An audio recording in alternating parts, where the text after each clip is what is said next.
Hey guys, Stocke here. We are here. We're going to talk about boundaries and calendar control, some of my favorite topics.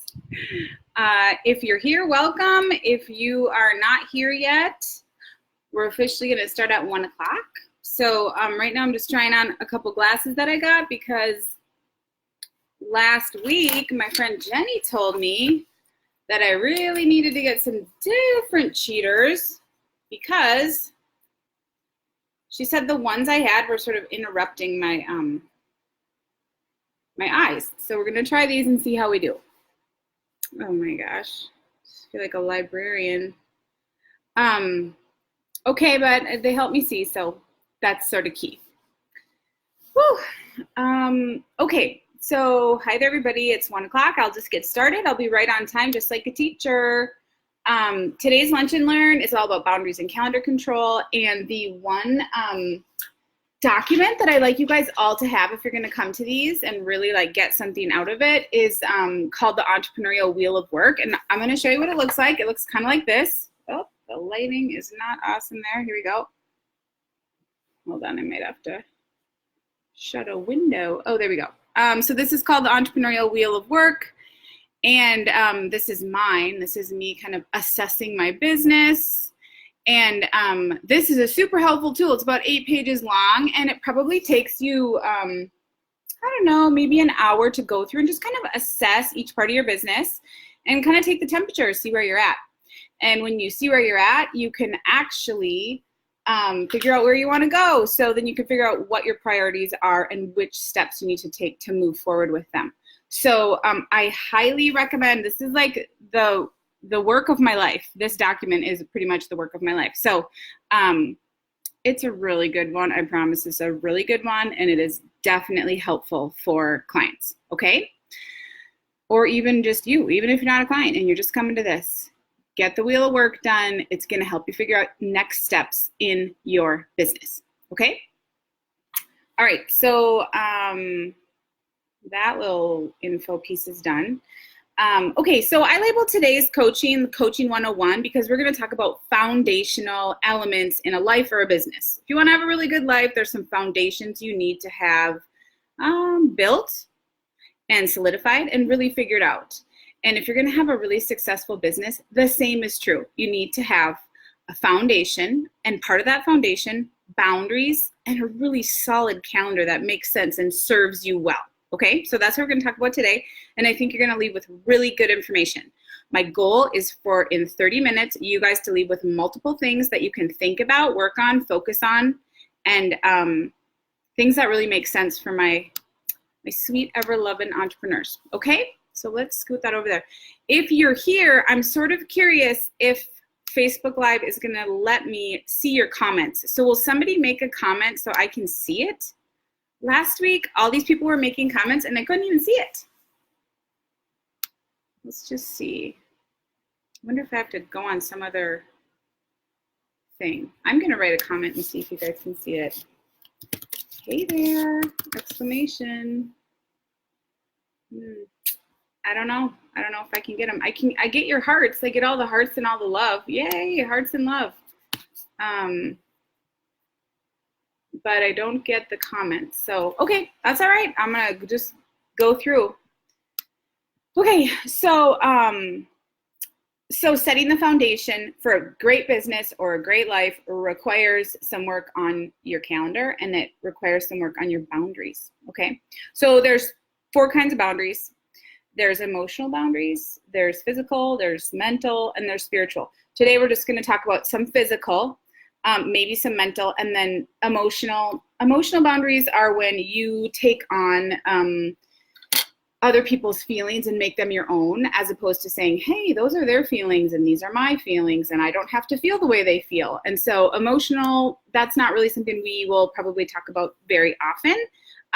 That kind of moves into like the codependency space that people talk about a lot. So if you're curious about emotional, you might want to Google up the codependency emotional boundaries. keywords. Okay, I'm probably more mental and probably more physical over here, okay? So as a coach, if you're my client, I want you to have boundaries that have been intentionally set up to serve you, and it is very personalized. That's why I can't make the boundaries for you. You have to make your own. Most people don't even think about this. They don't even, they never even look at this. They don't even know about this. So if you're here, you're like ahead of truly the majority of the world. So, you know, that says something. Welcome. If you leave this Facebook Live and you take a look at some of your current boundaries and you decide you want to change them to something else and you move forward with changing them, then this time for me will be successful. That's all I need. If you look at one boundary and change it, oh my gosh, bring it. It changes, one boundary change changes so many things. It's a ripple effect to greater life. So here's an example for entrepreneurs. If you're an entrepreneur, this might be something that you want to create a boundary around or not. So entrepreneurs on occasion will operate on the edge financially. For example, they'll be probably uncomfortable with only $1,000 in their bank account, but they'll still do it.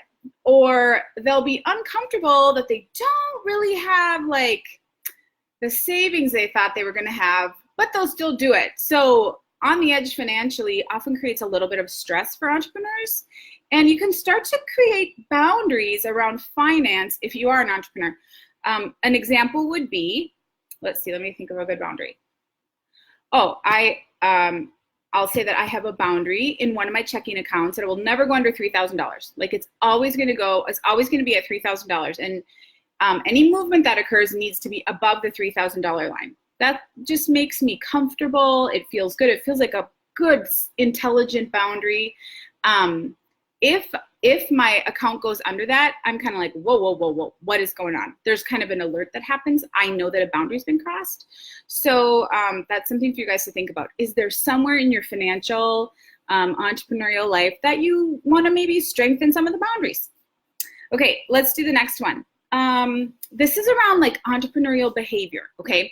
So entrepreneurs usually have tons of ideas, right? That's a hallmark of an entrepreneur. And on occasion, often they will start multiple projects and they will not finish all of them. They will start some, they will finish some, but it's more likely that they will have started more than they've finished, okay? And so that's a behavior that's either acceptable in your business with you or your employees, or it's not. Maybe you want to create some boundaries around that. Do you want to, like, if let's say it's an employee of yours.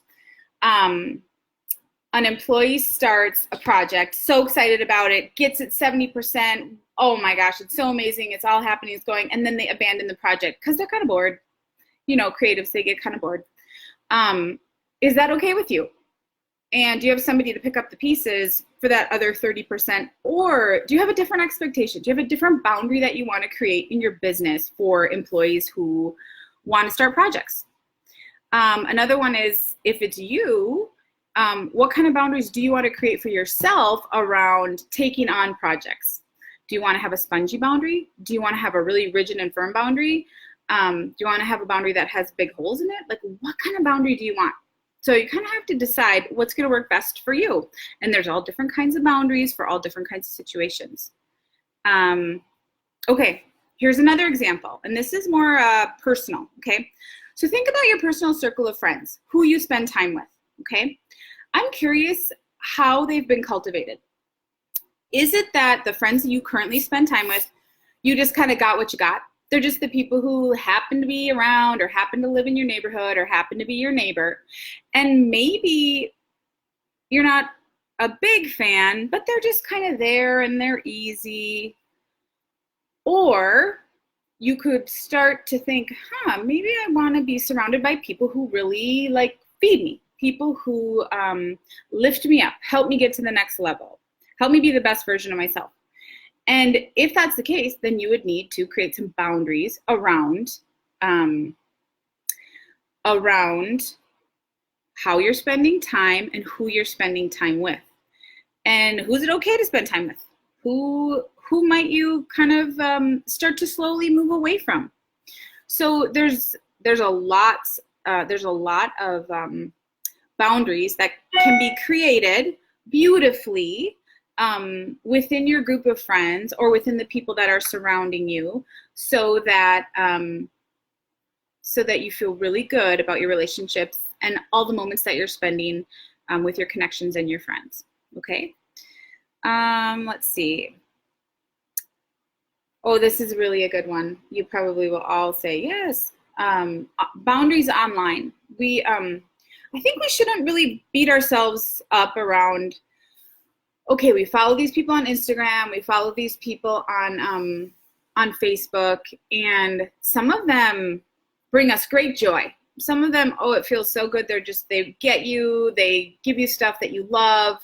They post pictures of things that make you feel so good. But I mean, pretty sure there's others that are in your feed that you've allowed to come into your feed that do not do that. They do not do that. In fact, right before bed, it's almost like you allow them into your head and let them do whatever they're going to do, whether or not it's serving you or not. So I would say that this is a great place for us to start to create some boundaries. And the reason why I say, let's not beat ourselves up around this, is that when we grow up, I'm 46. When we grew up, we did not have a model for this. This is all new. This is us kind of trying to figure out how we want to use this, what the best practice is for using some of this social media. How long should we be on it? Should we be on it for 10 minutes? I mean, currently it's being studied, right? So what is helpful? What is good? What is maybe not good? What is too much? Everyone is trying to figure it out. So I'm curious what your boundaries would look like in this space. What are your online boundaries? What do they feel like? What do you want them to feel like? The people that are posting things, and maybe you're reading them at night, and maybe there's just one person you're just like, oh, the only reason I follow her is to keep up on blankety blank blank. But what is that doing for you and your head and your heart and your soul when you go to sleep? Because you know your brain works when you're sleeping. So whatever you're working on before bed, you are telling your brain to work on it. So I'm always thinking, okay, let's figure out how we're gonna have the most effective day tomorrow. What are 3 things that I really want my brain to work on? Like, how am I gonna have this conversation? How am I gonna do this? And then go to sleep. But instead, lots of us are feeding our brains other stuff. And so all night, they're like, your brain's thinking about it. Woo, waking up crabby, it's no good. So online boundaries, lovely. I love them. Okay. The part of this talk that I'm like so excited about is the calendar control part. I mean, I love boundaries, but it is coaching 101. So I don't know, it just seems maybe not as fun. So this is more fun because it's kind of action oriented, and you guys are going to be able to literally today make some decisions if it's time for you to make some decisions about your calendar. And I love it. So let's start. The goal is for your calendar to serve you well. Does your calendar serve you well right now? Does it set you up for success? Does it help you be efficient with your production? Does it help you use each minute to its maximum potential? Maybe. You might already be there. Congratulations if you are. I'm curious if you have uninterrupted work blocks. I am curious if you know which days are best for you to do certain amounts of work. If you're a female, which most of you probably are that join me here, do you know which days of your cycle are most productive for thinking? How about for moving around? How about for starting a new project? And how about for finishing a project? It's fascinating when we start to kind of think about certain cycles. There's circadian rhythm, there's of course your menstrual cycle, but there's also something called ultradian rhythm, which we're going to talk about in a little bit. And that is brain hacking. So I want to know, what boundaries have you guys created around your calendar to really make life the way you want it? Okay, so we're going to do a little thinking here. Are you ready for thinking? You might want to get out a piece of paper and a pen. Okay. I have gone through 7 iterations of my calendar. Some of you may know I used to own a flower shop. I opened it 20 years ago. I sold it 4 years ago. And during that time, I had kind of one calendar, and it kind of all just flowed in a certain way. When I decided, oh, I'm going to be a business and life and money coach, boy, everything had to be reinvented and changed. So I am on my 7th iteration of my calendars. That doesn't mean I've had 7 calendars. That means I've had 7 different kind of general frameworks for a schedule. And I just try one, and then I assess it, and then I change it. And I try one, and I assess it, and I change it. Just so it keeps getting better and better, I refine it. That is why I call this Refined Life Coaching. Okay, so the first thing that most people really need to do, which people don't do it, is they need to figure out how many weeks a year they're going to work. There's 52 weeks in a year. Do you know how many of those weeks you actually want to be at work? And do you know how many of those weeks you want to be with your kids, with your husband, with your girlfriend, with your boyfriend, at home, with your dog, taking pictures in the Alps, whatever it is, on vacation, taking days off, whatever. So I'm going to show you mine so you guys can kind of see like a real life thing. Okay, so here it is. Now, Facebook Live does not allow me to show slides. So these are my rudimentary slides. What do you think? Wait, am I going to go this way? Sure, that works. Okay, so 52 weeks in a year. I want to have 7 of them off, which means I work 45 weeks. And I work 4 days each week because Fridays, I just need some home time. That is why I sold the flower shop and decided to have a different kind of job, a different kind of lifestyle. So it's really important for me to keep and hold that boundary because I love working. Do you guys know that? I love working. It's so fun to me, and I love my clients, and I love what we're doing, and we're creating amazing results. So if someone's like, oh, what about Friday? Can you do it on Friday? Could we do this on Friday? I'm like, well, I mean, I'm not working, but really I need that time to just be balanced at home. So just saying, I have to hold boundaries too. Okay, so here's what it looks like. I feel like I should come over here. This is probably giving you guys a dizzy spell. Okay, so Mondays I'm in the office. Yay, I love being in the office. It works great. It took me a while to figure out that, and Mondays, yeah, dedicated to the office. You might be returning email. You might be figuring out what you're going to do for your Facebook Live on Tuesday. You might be answering something. I mean, multiple things. So the office on Monday is beautiful. Also, Sunday night, we didn't get home until late from sports activity, whatever, number 1, 2, or 3.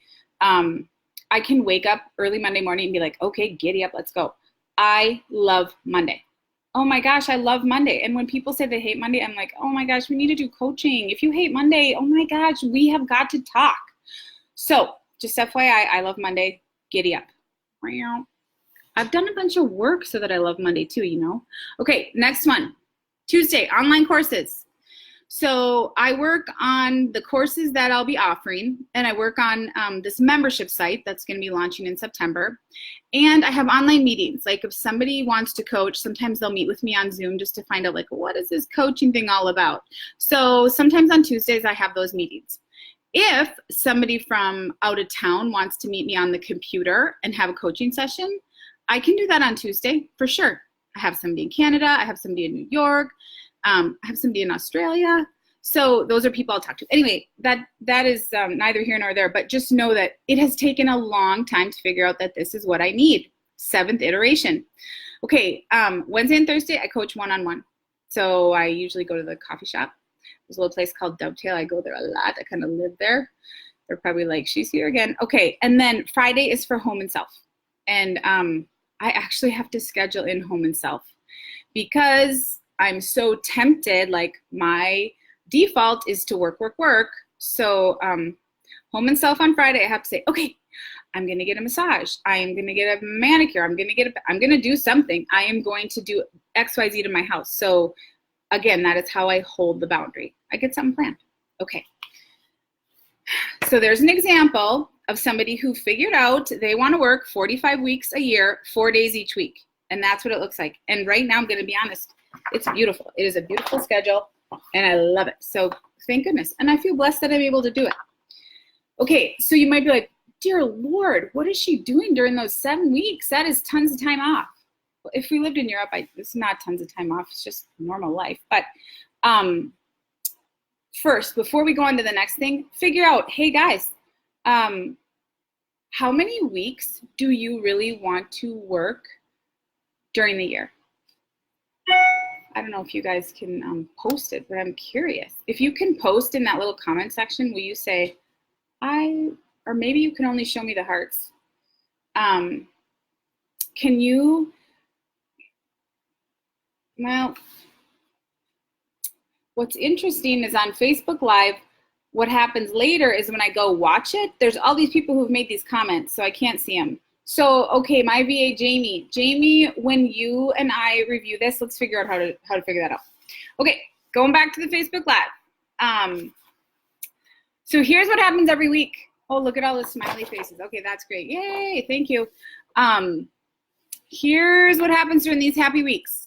And I literally comb through my calendar to figure out which weeks I want to have off. So the entire year is booked out, okay? 1 week in February, just with the kids. Usually we have to do something for hockey. But that's when they have a whole break. And I don't want to work when they're on break. It just doesn't feel good. I want to be with them and hang out with them. And again, a child going to high school, and so there's not much time left. Okay, 1 week in April, we're going to take a trip. Every April, we're going to take a trip somewhere warm because it's still cold in Duluth, Minnesota. Okay, and then half a week in June. EOS, what does that stand for? Shouldn't use that. Note. Should not use letters when I don't know what they stand for. Oh, end of school. So end of school is chaotic, and if you don't have kids yet, just plan like a couple days in June. Sorry, you're gonna have to take some days off. And then half week in July, 4th of July. You know, everyone takes 4th of July off. There are not very many people who are working on the 4th of July. People at the gas stations and the boat launches, but otherwise, whoa, there's nobody working. So it does not feel good to work. It feels good to like hang out with your friends, go to a cabin, have a beer. Okay, half a week in August, we take a little trip. You know, like we go to Wisconsin Dells and stay at the water park. So I'll take 2 days and then a weekend, and that'll be kind of my half a week. Okay, and then half a week in September to go somewhere with my love. That's the heart. This year we're gonna go to Las Vegas over my birthday. So fun. And then 1 full week at Thanksgiving. I've tried to work, I'm like crowding myself out. 1 full week at Thanksgiving, and then 2 weeks at Christmas and New Year's. Mine is really close to based on the school schedule, but one reason I love having a week off at Thanksgiving is because I want to have Thanksgiving and I want to use it to like decorate, and I'm very creative. So of course my house is super important to me, and I want to just have a lot of reserve during the holidays to just enjoy them and be with my kids and actually take pictures and download the pictures, maybe get the pictures developed, maybe like make some brine. I don't know. Whatever it is that we do Thanksgiving, Christmas, and New Year's, I'm not going to miss anymore. Because when I owned a flower shop, I guarantee I was not present during a lot of that time because I was so busy, so tired, so exhausted, and I had pitch all over my hands and my hair and everywhere. But I still loved it, so yay! Okay, anyway, you got that. So those are the 7 weeks. That's how they kind of break down. If you had a chance to really create a calendar, a year that you like fell in love with in terms of what was happening, what does it look like for you? I'm so curious. Okay, I feel really strongly about the calendar situation. Can you see that? One reason why we work for ourselves is so that we can design our own calendar and we can kind of live this life by design. And so those of you who are here who have a little bit of leeway in that area, boy, I would love to hear if you want to like send me a little document that says, Ange, here's what I came up with and I'm going to implement it. I would love to see that. I'd love to just comment on it and say, I love this. So if you want a little feedback around like your ultimate calendar, send it over, friends. I would love, love, love to help you with that. Okay, the other thing is, how many hours are you going to work? So we figure out how many days or how many weeks a year are we going to work, how many days a week, right? And then how many hours a day? And do you guys know, this is super fascinating, that the 8-hour workday was created as a result of the Industrial Revolution, okay, when we started to have factories that were creating and making things. And they wanted those machines working 24/7. So they were working people 10 and 16 hours a day, and people were like, oh my gosh, this doesn't feel good at all. And a guy came in and said, wait a minute, we should be working 8 hours and we should be resting for 8 hours. And then we should be like enjoying our family lives for 8 hours. So the Ford Motor Company said, hey, we agree with that. Let's try it. And they did it. And that and it worked very well. And it helped Ford Motor Company like create amazing profits or something like that. So it worked well. And then it was just adopted by everyone. So then 8 hours a day is how we work. It has nothing to do with actual studies about productivity. So please throw out the 8-hour workday because it's nothing special, friends. It is nothing special. The basic understanding actually, okay, this is where, listen, everybody listen, perk your ears up. That seems so like old and like teachery, but okay. The basic understanding is that our human minds can focus on any given task for 90 to 120 minutes. Okay, so hour and a half or 2 hours. Then in between, if you're going to be racing through this, you want to take a 15-minute break, and then you want to start another cycle, 90 to 120 minutes. And then you want to take a 15-minute break. Okay? And so the question really is, you ready for the question? It's exciting. You get to think of it a new way. How many 90-minute windows, hello, how many 90-minute windows do I have today to complete A, B, and C? And which windows am I going to assign to which task? So you can really have a results-based day. Not, I'm going to work from 8 to 4. Hope I get a lot done. Here's an example of what is happening kind of now for me. The kids, you know, I've got these 3 boys. Oh, 3 boys. They don't wake up until after 8, which is great. So from 6:30 to 8, I can get something done. I can get a quick win before 8. That's what I want, a quick win. So usually I can get something pretty good, and I can really think clearly because nobody's up. My husband usually gets out of here by 6:15. He's ready to go. He goes for a run at the YMCA. Okay, so then at 8, breakfast and kids. So I'm taking a little break in the middle there, but it takes kind of half an hour-ish. Then 9 to 10:30, I do a habit, like maybe laundry, or maybe I make some food or prep some food for night. And then, here we go. And then I'm going to maybe have a 2-hour, see, this is a 2-hour block, 11 to 1. And then after that, I got to go, I got to move it. I got to walk. I got to do something. Even if it's just walking around my house, walking in place, stretching, yoga, whatever you love to do. This is just an example of one way to have this 90 to 120 minute schedule. Okay, you guys can build your own. I know you love to be creative and build your own. Okay, and then this one is, the last one is 2 hours, and that gets me to the end of the day, and I like 2 hours. You know why? Because I get to really like solidly finish whatever it is. Usually I probably take 90 minutes to do a task, and then I'll take 30 minutes of wrap up, and then I'm all done, and I can do whatever I want. And I'm usually driving somebody to hockey, baseball, golf, swimming, or tennis. So this is one example. I'm going to give you another example in case you're kind of like, Ange, you started at 6:30 and you're not going to be done until like 4 o'clock. I'm not about that. Okay, that's fine. I've got another idea for you. This is the kind of like zip through the day situation. So this person is starting at 7, 90 minutes on, 15 minutes off, and then 90 minutes on, 15 off. And the reason why I did this one was just to see how fast we could get through 4 cycles so that we could get 4 really great results from our day. So 7 until 1:45. Boy, I hope all my math is right. I think it is. Okay, so 12:15 to 1:45. So then you're done at 2. So that's from 7 to 2. Is that more attractive? You want to zip through your day like that?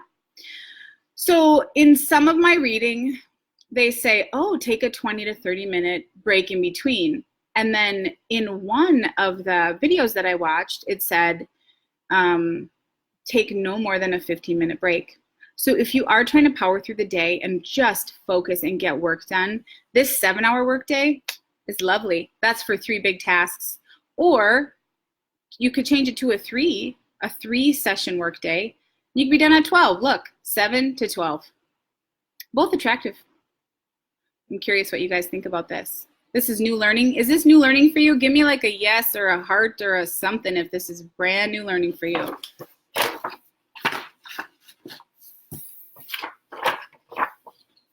This is pretty delayed. Okay, next, I guess finally I want you guys to think, this might take a couple times. I'm gonna start creating some boundaries around my calendar, but it's gonna take like some stuff. Like I'm gonna have to try it. Yes, you are. So I want you to decide that you're gonna do it and then try. Oh, there the hearts are. So funny. Decide it and then try it and then assess it and then revise it. You know what one of the most important parts of this little system are? The deciding part, because most people just get stuck and they do nothing. So they kind of sit there and wait and it never gets better.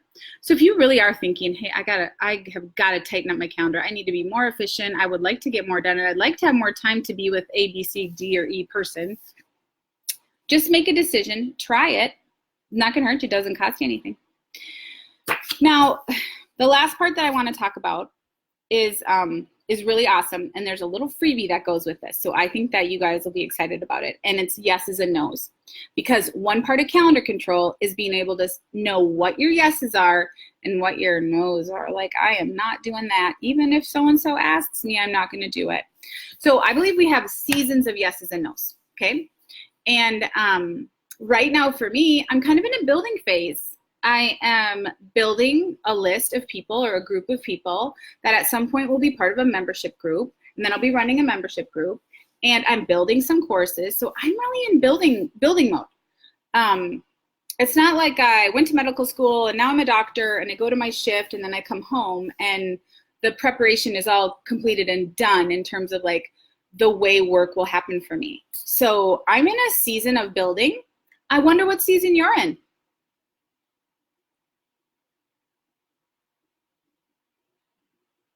Here's an example. I, at one point, was on a board of directors, and I was on another committee, and I was on another committee, and I was also building. I was also building this business. And I had to get off the board of directors. I love that board of directors. It was so awesome. I love the people on there. I love the energy around it. But truly, it was a distraction from what I really needed to get done. And I had like a 3-year project that I needed to get done, which was building Refined Life Coaching to where I wanted it to be. So when people say now, like, hey, do you want to be on the board of directors for blank blank hospital or this or that? I just have to bow out and say, thanks so much. I'm still working on kind of building my business. And so it's not a great time for me to be working on other projects, but thanks so much. Hey, Ange, do you want to help with the school auction? No, I don't. I'm good. I appreciate it. And so I know what my no's are, and it might disappoint people.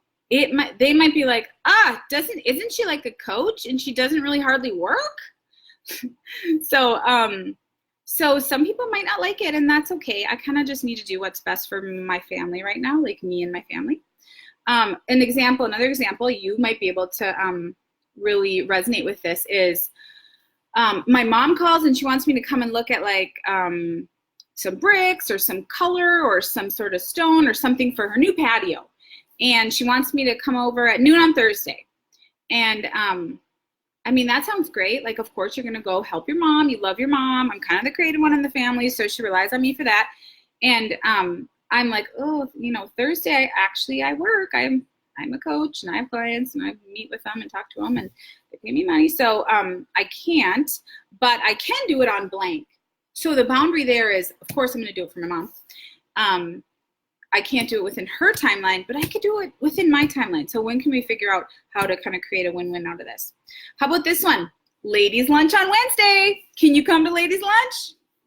Or girls' lunch, or whatever you want to call it. Yeah, no, can't. You guys already saw my schedule. Wednesday's coaching day. Wednesday and Thursday, full on coaching day. How about walk on Wednesday with a friend? That's exercise, right? That seems like a good idea. It's one of my goals. One of the things I always want to be moving. If they could meet me like close to the coffee shop and I was going to take a walk in between my sessions, maybe.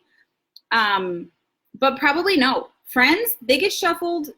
I love my friends, but they are Friday. Friday is for friends. Friday is for home. Friday is for self-care and family and connections and all that kind of stuff. So Friday, Saturday, Sunday, friend days. Unless we're going to wake up super early, get down to the lake walk and just power walk it out. Okay, how about, well, would you be able to do a fundraiser, come to a fundraiser on Thursday? Yeah, probably not. So I'm really just modeling here what some boundaries look like. A fundraiser is a good thing. And yes, these people definitely need money. And if I feel really strongly about it, maybe I'll send money. But can I go to a fundraiser? I can't actually go to the fundraiser. Yeah. Okay, so you guys, when you're trying to figure out your yeses and your nos, there's more to it than just this is a yes and this is a no. There's a little bit of like depth that you kind of need to go to, like what is really important to me and what am I trying to get done now? What am I trying to get done in the next 90 to 120 days? And if you can kind of figure that out and see if some of those things are in alignment, like is it in alignment with your goals to walk on Wednesday with a friend? I mean, maybe every walk, every request is a yes. Totally possible. Maybe it is. You have to figure out what's right for you. Everything with this is so personalized. But the one thing that most people agree on is that it is hard to say no. And so this has been always something that my clients have dealt with, is like, I've got to either get off this committee, or I've got to say no, or I've got to write a letter. I've got to have a hard conversation. So we created this PDF.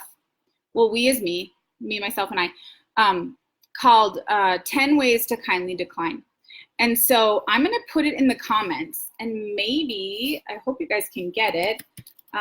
If you don't get it, it's AnnStocke.com, AnnStocke.com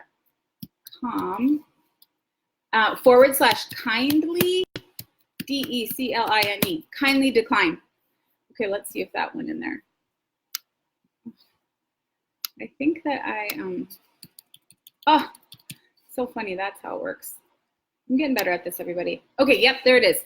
10 ways to kindly decline. And so if you want a couple scripts on how to just kind of say no, because lots of us are really creative and a lot of us are out there in the community and we love doing stuff and we love connecting, but sometimes it is really okay to say no so that you can focus on your current project and the things that make you happy and what's best for your family.